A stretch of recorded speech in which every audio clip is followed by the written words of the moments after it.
This is the Powered Up Podcast, show 79, Summer PD Series number 6. The more it was systemized and the more it was student led, the more it was student supported. So I stopped being the one to remind, Bobby to bring a pencil. I stopped being the one to remind, Sally to get out your math journal. Her peers started supporting her, and not in a negative way, in a positive way.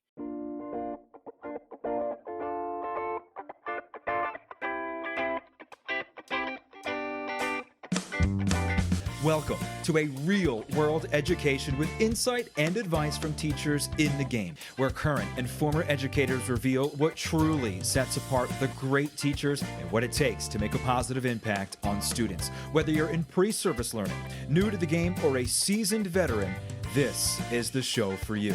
You'll leave feeling inspired to take action because we are powering education by empowering you.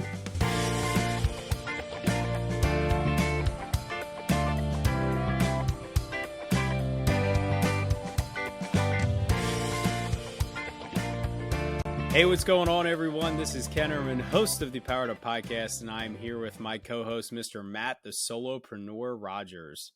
Matt, how we doing? The Solopreneur.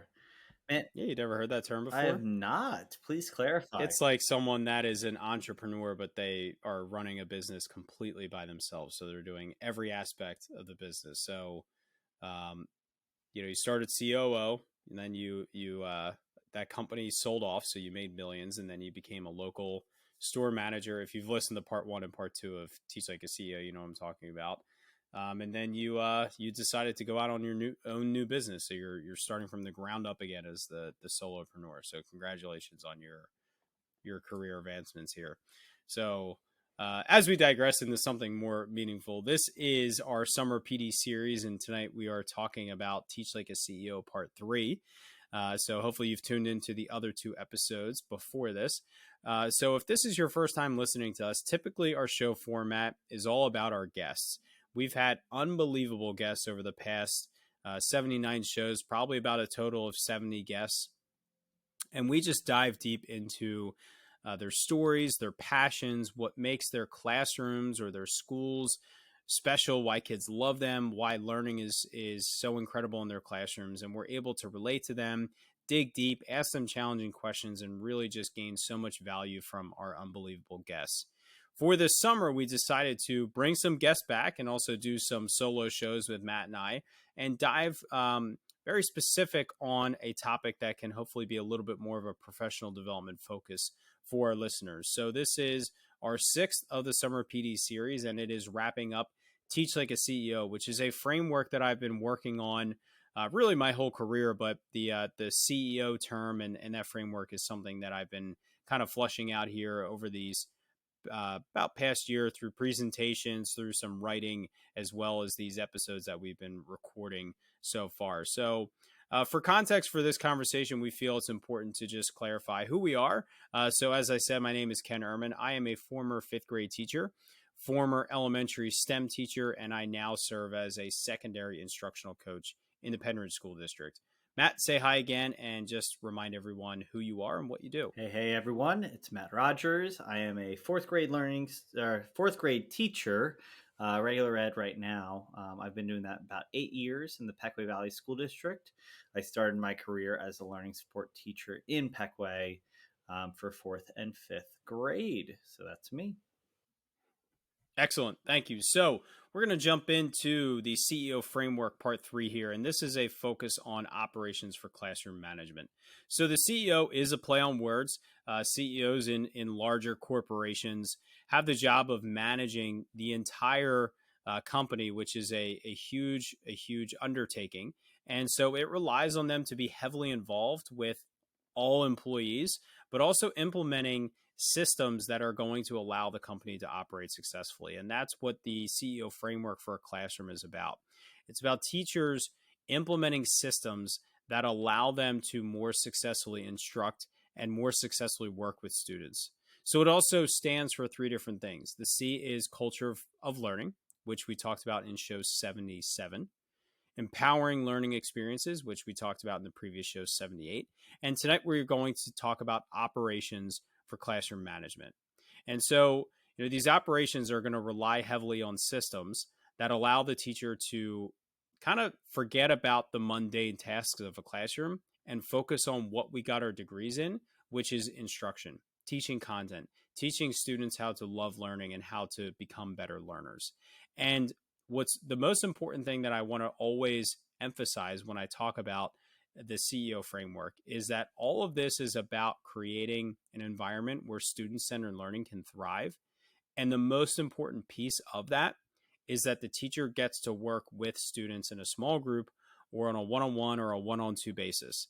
So the whole point of this is to implement systems and strategies that allow us to remove ourselves and to plan ourselves at that small group kidney-shaped table where we can get down and dirty and just do great instruction with a small group set of students. So Matt, this is our third episode on the framework. Any reflections or ideas or things that you want to reiterate that you heard from me in part one and part two? I sit here on the other side of the mic, essentially writing down notes to myself of things that I wish that I thought of incorporating in my classroom. And, what I've loved about the first two topics in Teach Like a CEO is essentially it provided and is providing a way or a blueprint, if you will, of how to create a classroom environment that represents something I would actually be proud of. And Ken, I feel like what you're putting together, this framework, is hardly foolproof, but there's a portion of it that the framework allows you to prioritize what we as educators like prioritizing, which is, that instruction. But that's only done because you've put the legwork in. And honestly, you've created a classroom focused on respect from the kids. And so by doing that, empowering the kids, creating opportunities that put it on their shoulders instead of yours, they're in the driver's seat and they can control how fast they want to drive. You're seeing results out of your kids. And I'm witnessing through talking with you and, the theory of incorporating some of these features, it's a no-brainer why it would lead to student engagement and success, et cetera, et cetera. Absolutely. I totally agree with that. And so tonight we're talking about operations, which I truly don't think anything I've shared is groundbreaking in terms of instructional practices that no one has ever heard of or no one has ever done. But I think what I'm trying to do is pull pieces together and develop a framework, like you said, a model that you can look at and say, okay, that's great. I can apply it this way to my classroom. When it comes to operations, I mean, this really is about basic classroom management strategies. It's going to focus on driving it towards systems versus being very teacher directed. So we can say like going from the solopreneur where you're doing everything to that small store manager where you're still just managing a couple people to that CEO where you have to implement systems that are going to reach across possibly an entire nation of stores or employees or what have you. So building towards that, but also this is just a reminder that these operations should not be overlooked because they're going to build skills in your students that will allow them to be able to handle those independent learning tasks that we talked about in part two, that will allow them to invest more in the culture of learning that we talked about in part one. So it's almost like this is the starting point, even though it's the last letter because, well, frankly, I can't change the order of CEO. But this is like the starting point of don't forget how important these seemingly mundane tasks are, because what you're going to do is train your students and encourage your student and empower your students to be more independent and to be decision makers. And if they can't work as a decision maker, there is no way they're going to be able to learn independently. There's no way they're going to be able to decide on, what type of presentation tool to use that we talked about in part one. So this is important in just operating an efficient classroom, but also building those decision-making skills in students. So if you don't mind, I want to jump right into an example that can kind of showcase this. I'm gonna start secondary here because I feel like sometimes I'm a little bit elementary heavy because that's where my initial background was, although I work with secondary teachers now. So transitions is a huge part of a classroom. It can be a huge time waste, but it also can be a missed opportunity to kind of, like I said, train these students to be decision makers. So I'm gonna give three just kind of simple examples. So we're talking secondary, so middle school, high school. Kids are transitioning from class to class. So what I also want to highlight is none of these are saying that these are bad teachers or that they're doing it wrong. But what I'm trying to highlight is the amount of time and energy teachers are putting into something that they don't necessarily have to do in the moment with students. So class is starting, and you, let's say I have a group of seventh graders walking into their classroom. The teacher is verbally explaining to students what they should do as they sit down to start the class. The students, they listen, they comply, they do what the teacher says. There's no behavior problems. It's clearly great rapport in the classroom. However, they have to be told what to do to start every class. And so now the teacher is completely involved in the start of the class, the start of the activities. They still have to take attendance. They weren't able to individually greet students at the door, so they're missing out on some of those things.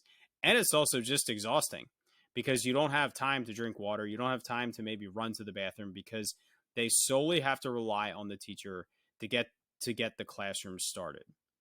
So maybe upgrading this a little bit or moving it a little bit further. We have another teacher, we'll say a math teacher this time. And so they use their presentation deck to introduce activities to start the class. So as students come in, they look at the presentation deck and they follow the directions. And so now the teacher maybe can plant themselves at the door and can greet students, talk to students, high five them, shake their hands, do whatever they do as kids come in. And they're seemingly able to navigate class or navigate the start of class a little bit more independently. But what we're missing from this is there's a good chance that the teacher was using that projector for the previous class. And so it's not ready. So in that 4-minute transition, they have to frantically close down some of their tabs that they were using. They have to get the instructional materials ready while also pulling up the introductory slide, freezing the screen, getting the next piece ready. And so maybe they're not actually getting to the door. Maybe they're not actually somewhat relaxed during this frantic 4-minute transition. Again, not drinking water, not running to the bathroom. We know what those transitions are like and how the pace of the day just gets away from us. So it's, they're moving a little bit further and the students aren't relying on them verbally, but they're still not totally there. It's still requiring the teacher to kind of crank the wheel for things to happen. So taking this one step further, let's think about how a teacher can truly utilize this. So we're sticking with a secondary environment here. And the teacher, before the start of the school day, or even the night before, sets up a spot in the LMS, whether it's an announcement, it's at the top of the module page, it's a banner, it doesn't matter what, but it's the same thing every day. And the teacher prompts the students to start the class with that same location in the LMS. And that prompt tells the students exactly what to do. So when they walk into the class, now this doesn't happen on day one, but when they walk into the class, they know to open their laptops, go to the LMS, go to the same exact spot every day, and read the directions, watch the video, listen to the audio, whatever the teacher wants to do, they go to that same spot. And it might prompt them to participate in an online discussion. It might prompt them to close their laptop and turn and talk to the person next to them about what they learned yesterday. It might prompt them to just say, take out a book and quietly read. Or it might just say, today you can relax for the first 2 minutes. It doesn't matter what it says, but it matters where it says it. And so now the teacher doesn't have to verbally give directions. The teacher doesn't have to prep anything on the presentation screen. They can truly plant themselves at the door to greet students, or they can get that drink of water, fill up their water bottle, use the bathroom. They can talk to the student from the previous class that had a behavior problem that they want to address before they walk away for the rest of the day. You're not eliminating your time, but you've created a system that will take time to get all the students to comply and do, but you're creating a system that allows you to front load that work so that when you get into the grind of the day, it's all set and ready to go. And the key is that consistency of where that happens. I mean, that sounds, like a no-brainer right there when you're creating that system that, again, allows you to prioritize what you're supposed to do at the first thing. I don't know about running to the bathroom, maybe getting a drink of water, but being that smile, that greet, that assessing kids as they're walking in, and reading their body language and knowing what you're getting yourselves into for that day, I think is a very powerful way to you know look at those nonverbals and have an idea how that morning or how that day is going to go, and start with those proactive skills, or considerations to steer it in a positive direction, as best as possible. So Yeah, and what I just want to highlight about that is like you said, I said this in the intro and I've said it in the other two parts. This is all about the students. It's all about that small group instruction, or in this case, it's all about that, like you said, reading the body language. It's about creating systems that allow us to engage with the students on a more one-on-one instructional and one-on-one emotional level. And when you have these systems in place, you're actually creating that opportunity for yourself because we have so much to do as a teacher. And so when we can implement systems both instructionally and in this case from a classroom management standpoint, we're giving ourselves those opportunities. And so I just want to throw in one variation here that was very secondary heavy, which, in this case, like my students can independently read. That's a key part, or they have an LMS. In an elementary classroom, that might not be the case. So sticking with this idea of multiple classes a day. So as a STEM teacher, I had multiple classes a day. I couldn't implement this system because I didn't have an LMS and I didn't always have devices available to them. So my strategy was I had the seating chart that they would look at as they walked in the door. I had a little TV at the front of the or just a monitor at the front of the entrance. And so we typically were working on maybe three different activities that they were rotating through, or we were all working on the same challenge. And so if we were working on those three activities, we spent a class talking about if you get to the Ozobots, this is what you do when you sit down. If you get to this station, this is what you do when you sit down. So they knew just by the location of where they went what they were supposed to do when they came in. So it's kind of that same idea, but a little bit different just because of the structure of the students that I was working with. This podcast is a proud member of the Teach Better Podcast Network. Better today, better tomorrow, and the podcast to get you there. You can find out more at teachbetter.com/podcasts. Now let's get back to the episode. that makes total sense. Now, I guess you're talking right now from the lens of early in that day, or what they're doing. I would imagine that continues throughout your day in other facets, the structure, and an LMS is a really powerful tool that you're going to use most likely throughout the entire day to provide information, to provide the screencasts that they're going to watch, accountability of them actually submitting work, them being able to provide feedback and what have you. But what are other systems that you felt like were managed not necessarily by yourself, like that you're not managing through pre-teaching, but say we transform ourselves into November into Mr. Ehrman's class? What are some other features that are student-led, or the students need minimal assistance from you to create this well-oiled classroom experience? So I'll stick with the theme of transitions, and I'll move more towards the self-contained elementary classroom, because transitions in those spaces are, from one subject to another, or from one learning style to another, versus the kids coming in and out every 45 or 90 minutes in the secondary world. So let's say that we're finishing reading and we're going to move into math. And, you know, the teacher is working with a small group at the end of reading, and we're ready to transition right into math. So the teacher, how do we handle that transition? So again, we'll go to that like solopreneur style. The teacher is verbally giving directions of, okay, put this material away here, put this material away here, get out your math journal, get out your calculator, verbally giving all of those directions. So one, it requires the teacher to actively prompt everything for the students, which then pulls the teacher away from ourselves preparing our own transition to go from one subject to the other. But it's also extremely difficult for the students to follow along with that. So, taking it a little bit of a step further, the teacher maybe is writing the things on the board that they need, or puts up a screen of the materials that's needed for that day. Okay, so a little bit better, but still requires the teachers to kind of turn the wheels here. Instead, developing an anchor chart of, when we start math, this is what you do every day. You get out these materials, you sit in your seat, or you talk about all those expectations, materials being the most important part.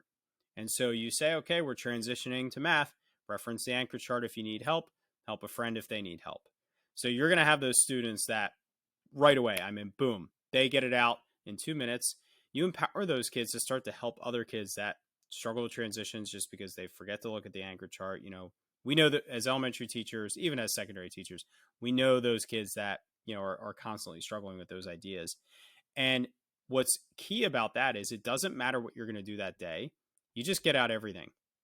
If you're not going to happen to work with your math journal that day, doesn't matter. They get it out. If you're not going to happen to use your measurement template that day, you get it out. If it's something that you use a majority of the time, you get all the materials out.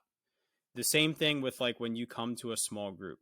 My students would bring the same materials every time they came to me for a reading small group. And in the beginning, they would say, Mr. Herman, we didn't use our reading journal. Yeah, we didn't use that today. We'll use it next time. And after a couple times, they just stopped asking that, because the idea is I never have to prompt them for what they're supposed to bring or what they're supposed to have out to start a class. It's always there and available. And that just becomes a system that they really manage themselves with. That makes total sense.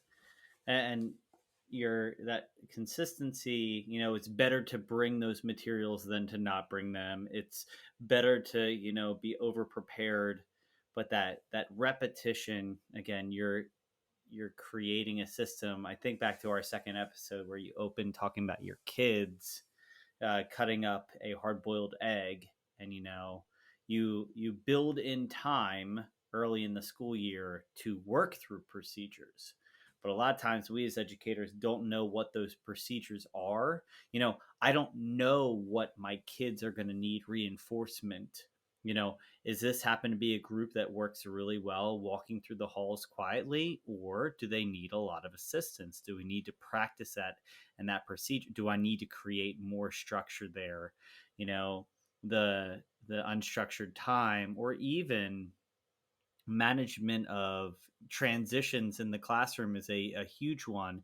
That explicit time and instruction, I think you'll hear over and over again. Anytime that you can do that, eventually it will translate to that task speeding up and being you may even just glance at the clock and say nothing, but the kids know, okay, put my ELA books away and get my math stuff out, or whatever they need to do, just because you created that expectation in the classroom. Right. And again, this isn't groundbreaking. Yeah. This isn't anything extremely innovative, but it's the systematic approach to it. It's looking at how to remove yourself from it and how to empower the students to do it. Encouraging them to be decision makers, but it's a key ingredient. And it also creates a more efficient class where you have more learning time. That's another benefit, but it's removing yourself so that those transitions, you need to mentally prepare yourself. Elementary teacher, I just finished teaching reading. What the heck am I teaching in math today? What students am I supposed to be meeting with today? It's busy. Secondary teacher, I just finished teaching stat. Now I'm teaching algebra. What lesson are we on? Where did I leave off with this class as compared to the previous? There's so much to think about. So by removing ourselves from these transitions and systemizing it for the students to lead themselves, we're also providing ourselves the opportunity to kind of successfully transition as well. And I just also want to say that, like, this structure, Ken, you may correct me if you feel differently, but a lot of the times where kids are getting themselves in trouble is this unstructured time, because Mm-hmm. when they're in their seat working on a task, you know what, they may say that they don't want to do a task, or they may, complain about something being difficult, and you might have escalation there. But a lot of times what you see is that kids are creating issues in a classroom if they are underprepared, if they are confused, or if they are bored. Mm-hmm. And it's really easy to get, behind if you're not prepared. And if you're not prepared, it's easier to create a scene than to acknowledge that you were underprepared and you went through the first 5 minutes of the lesson and you've missed. And now, it's your turn to teach something and you're just completely lost. You might as well just give up then. And so I think what you're seeing is you're probably still asking the same kids to remind them that they will need a pencil. Yes, you will need a pencil Mm-hmm. for this task. Like, I know that's a crazy thing. It should be attached to you at all times, but in general, that even is a student policed activity eventually as well, which again is a huge thing that I know you emphasize quite a bit. Absolutely. Yeah. You're always going to have the students that struggle with transitions, with being organized, with all of those different things. But what I found is the more it was systemized and the more it was student led, the more it was student supported. So I stopped being the one to remind, Bobby to bring a pencil. I stopped being the one to remind, Sally to get out your math journal. Her peers started supporting her, and not in a negative way, in a positive way. You make it competitive, make the tables compete against each other. There's so many different ways to do that, but when it's systemized to be put on the students, like I said, I found that it became much more supportive. The Go ahead, I Matt. just want to also add, your learners that are going to have the most amount of challenges, through integration of kids with learning challenges and emotional support, what have you, being integrated in the classroom where they belong. You're only helping them with that structure. And so often I think about a learner in the autism spectrum. That is what they need. What you're emphasizing through these structures are just good teaching practices for all kids. It's just even better for those kids that crave or desire structure, because so many of the kids, doesn't matter what label, if they have one, struggle to have structure in their lives anywhere other than school. Absolutely. And so I want to do a couple more examples if you don't mind, because I think it's important to be concrete here. So real simple ones, I'm just gonna just glaze over things like taking attendance. Whether you're elementary or secondary, you're taking attendance. If you're secondary and you're doing it for every class, this is a huge part of your day in terms of the amount of time. This should not be something that you are spending time on. So, simple things like they move their magnet from one spot of the board to the other. Or if it's elementary, they move their magnet from one spot and identify their lunch count. So they're identifying their attendance and their lunch count. Not groundbreaking, but don't overlook the importance of that. But add one more layer to it. Put a student in charge of making sure the task is completed. Put a student in charge of totaling up the lunch count and delivering it to the cafeteria. put a student in charge. And I've kind of talked about this when I talked about my whole job structure that I don't want to go into detail tonight, but put a student in charge of always making sure lunch count is done, even if other kids are doing it and other kids get to have it as their job. But there's always the same student that ensures that it was done. Put a student in charge of completing, as a secondary teacher, of marking off your seating chart and handing it to you. So you literally just have to click the names of who's absent. It doesn't get to the point where you put a student in charge of entering attendance. They shouldn't be on your student information system because there's so much private information there, but they can get it all the way up to the doorstep where you literally just have to look at a name of 3 X's of the people that are absent. You mark them absent, you move on. You shouldn't be spending the first 3 minutes of class looking at your seating chart, looking at who's there, and filling it out. There should be a system in place where students are taking the action to identify themselves as being present, and someone else is organizing that material for you so that you spend 5 seconds on it. So those are just simple things that are such a simple part of the classroom, but shouldn't be overlooked and are really important in this idea of decision making and being student led. So another example that I think is a little bit radically different, but is still I would throw in the realm of operations. So this is definitely more secondary focused, and I'm purposely highlighting secondary more tonight because I feel like operations is typically very elementary driven in classroom management. So cell phones can be an issue at times, especially in high school. And so, depending on the policy of the school, depending on the policy of the classroom, kids want to be on their phones. And one of the most wasted times or underutilized times in a classroom is the last 3 minutes. Kids want to pack up.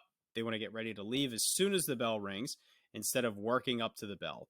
And as teachers, we always battle and say, I don't dismiss, or the bell doesn't dismiss you. I dismiss you. Or, I want you working up to the bell. The reality is even when we're adults and we're in our own classes, we're cleaning up 5 minutes before the bell rings. We're cleaning up 5 minutes before the faculty meeting ends.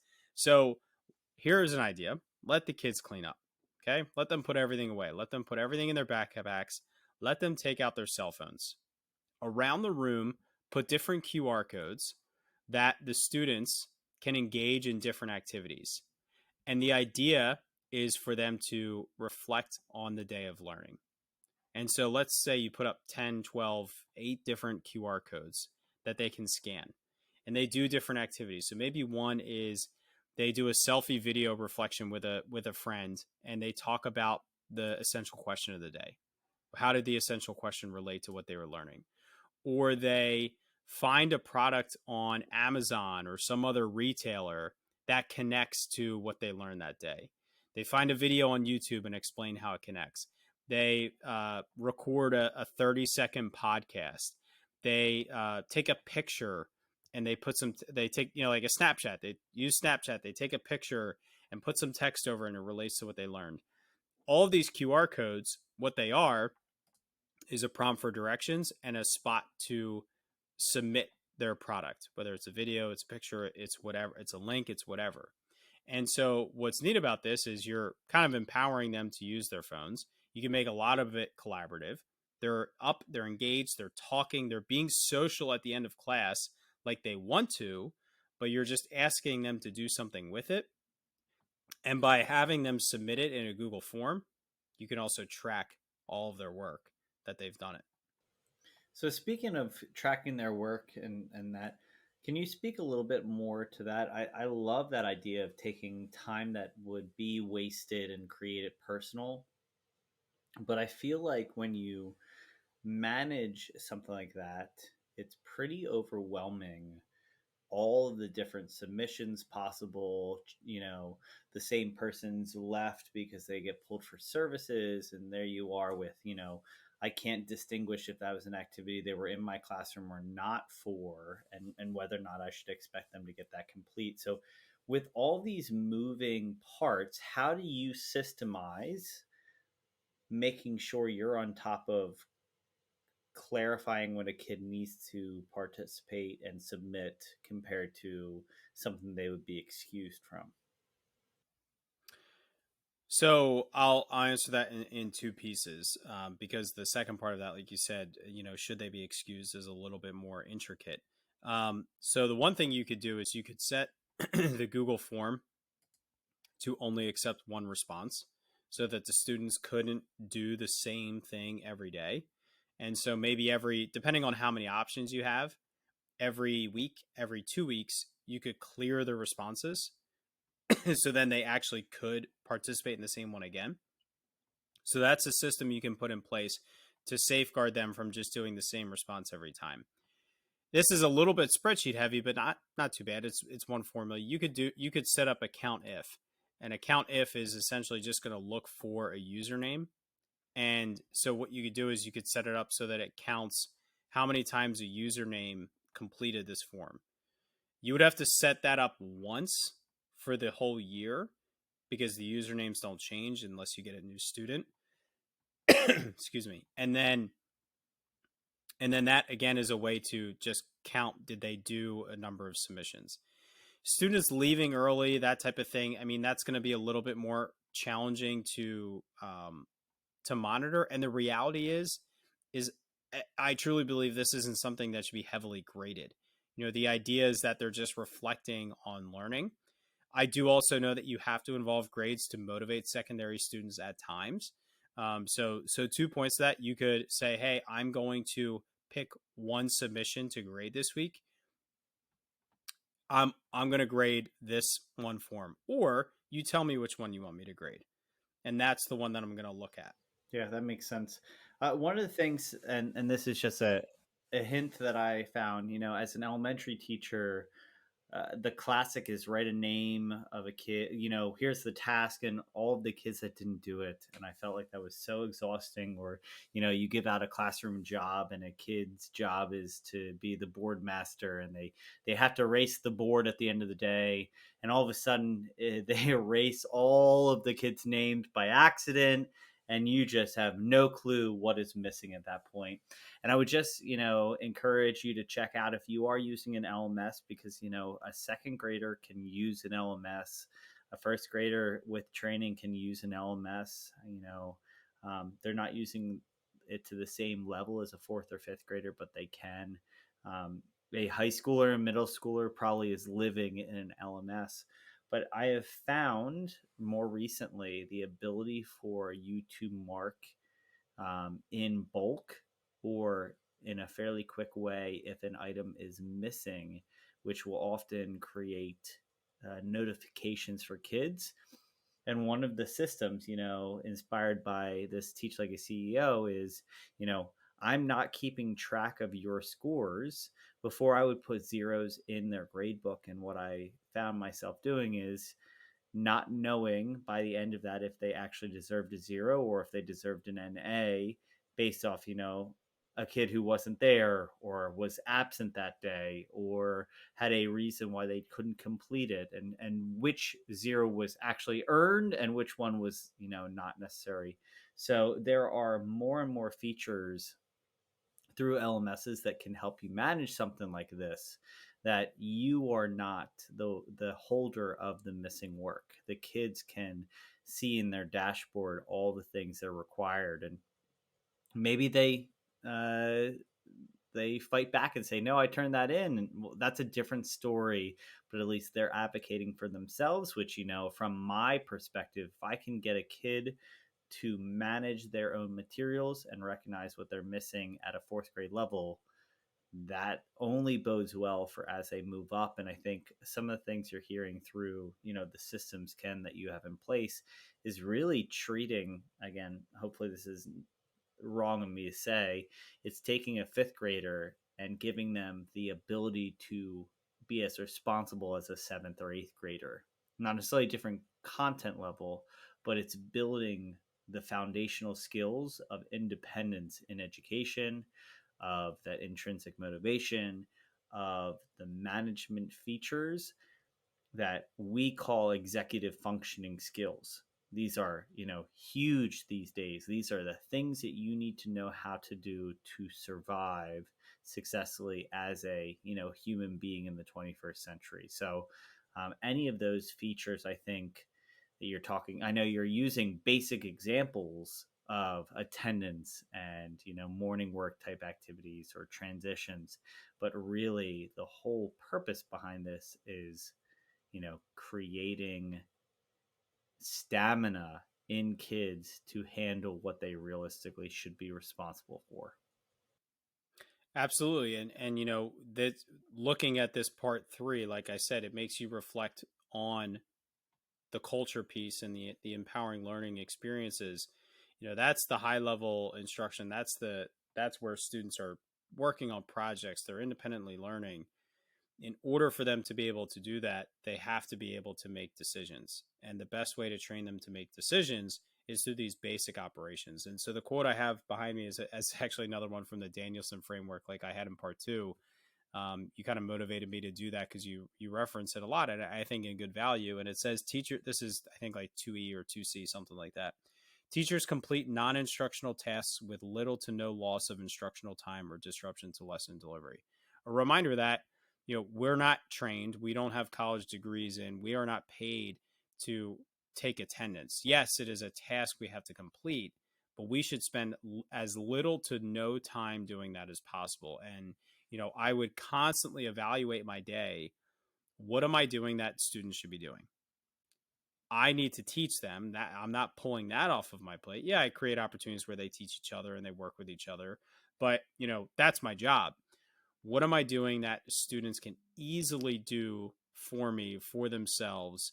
And again, then you're building that capacity for decision making. You're building that capacity for independent learning. And so I wanted to include mostly, relatively basic ideas here, basic concepts, daily things that we do, because I want to remind everyone, don't overlook how much time you're wasting in these areas, and don't overlook the opportunity it creates to empower your students to be better decision makers. And that's the key to this operations piece of systems that put it on the students and systems that pull us away from it.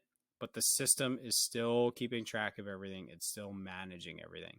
And those I think are the key ingredients so that we can focus on the instruction and we can focus on those interactions with students. And that's what the operations is about. Totally makes sense. So I think wow, the 42 minutes that flew by on this. I guess we probably talked a little bit before, but I think that's about all we need on this one. It's like I said, I wanted to keep this a little bit shorter and sweeter, and just it's a reminder to don't overlook those things that you focused so much on probably your first couple of years. And maybe you just need to look back at and think about how you can systemize it a little bit more, be a little bit more efficient, and empower your students a little bit more. So that wraps up the CEO framework. Matt, any final thoughts on the framework as a whole, other than I still need to keep flushing this out and really frame this out and develop it a little bit more for myself? I think, again, you're saying it right now, that you're taking a risk by recording a 3-part podcast series on a concept of really what you prioritize as a classroom teacher a good number of years ago. But what's fantastic is, you haven't been a fifth grade teacher for 4 years now, at least. And every bit of what you did as a classroom teacher still represents fantastic, if not goal-worthy teaching practices. I'm not going to call you a trendsetter. I'm just going to say that when you come across really good things for kids, it makes a very clear path to something you can justify. And us as listeners, I've had the privilege of being on the other end of this. I feel empowered, not to, snipe from the name of our podcast or steal from that. I feel empowered to figure out ways that I can put with confidence the control, the structure, the instructional priority into my classroom before my kids show up, to make the learning experience as powerful as possible. And realistically, neutralizing kids' outside factors, to whether you have a easy group or a hard group, a high group or a low group, whatever the case may be, you get to focus on them as kids with minimal distractions. I think that's the essence of this framework. Absolutely. I think that's a great way to shut it down here. So why don't you just take us on ahead, or Mr. Rogers? All right. Well, kudos to you for making it through. Teach Like a CEO, part 1 through 3.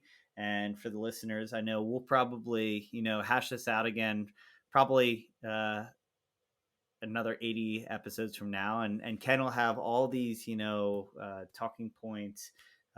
Hopefully you'll listen back and kind of like what we're doing with Anthony, Mr. Wiggins, realize that our initial ideas compared to as it gets hashed out in the future, continue to drive to a better blueprint for all learners. So all that being said, Ken, thanks for putting yourself out there. You do great things for kids already. If you have other questions, do not hesitate to reach out. Do not steer your questions to me because I don't necessarily know, but touch base with Ken and we will continue to unpack this and as a community work through how we can build the best environment for kids. So yeah, absolutely. Sorry to cut you off, but reach out. Social media, Power EDU Up, at Ken Ehrman. Leave comments on the YouTube or the podcast, wherever you're watching or listening to this. And I absolutely will respond because I would love to engage in that conversation. Totally. So as we power this episode down, thank goodness we made it through the series. We can, definitely leave Fium powered up, and we look forward to the future guests and other parts of our summer series. So we'll talk to you next time.